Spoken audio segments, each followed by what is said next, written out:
Welcome back to the bench. Well, if you've ever watched a cooking show where they have something in the oven and they magically bring out the dessert, well, here we are. We got the dessert. So this came in the mail today, and it's not the audio amplifier, but I couldn't wait to look at it until the audio amplifier is ready, so we're going to look at it now. And I'll tell you that one of the reasons is because I have one of the ugliest K1s in the world, I think. It needs a lot of parts. Among the things it needs would be a new front because all the numbers are wearing off. And all the cool Elecraft colors are no longer there. And this showed up on eBay, and probably you guys all saw it. Well, I saw one unbuilt K1 kit for $1,400, and then it went up to $1,500, and I said, well, that's crazy. But then there was this one that said, it changed price, and it said not complete, and they marked it down to $400. And so I think between my nearly dead K1 and this K1, we can probably come up with a K1. So here it is. So it's got a mostly, or maybe a completed front panel. We'll give it that.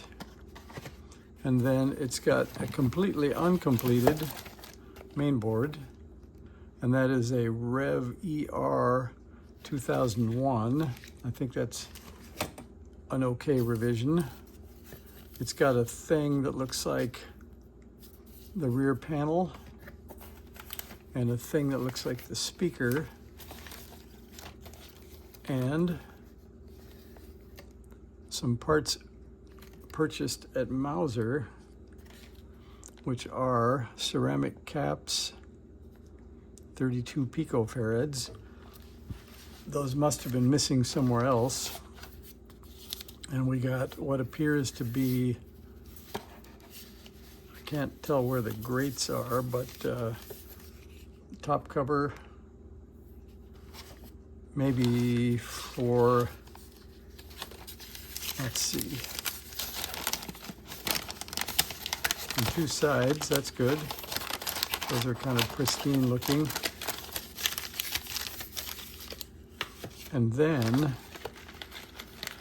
a lot of parts, and it's hard to say. It says RF bag, so that's probably most of the main board, I guess.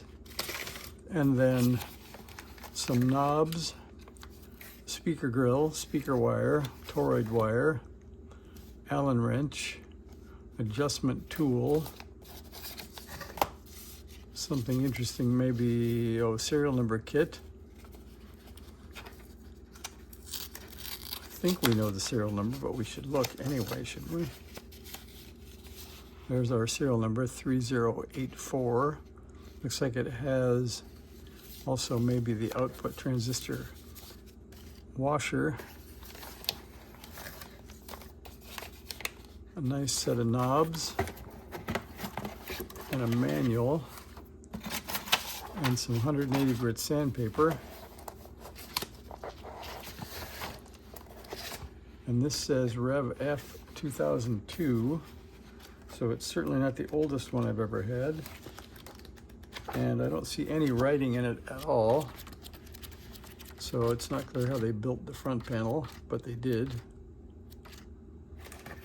All right, well, there's my video for the night. So I think I'm happy with it because it's kind of like being able to build a K1 because the main board isn't built yet.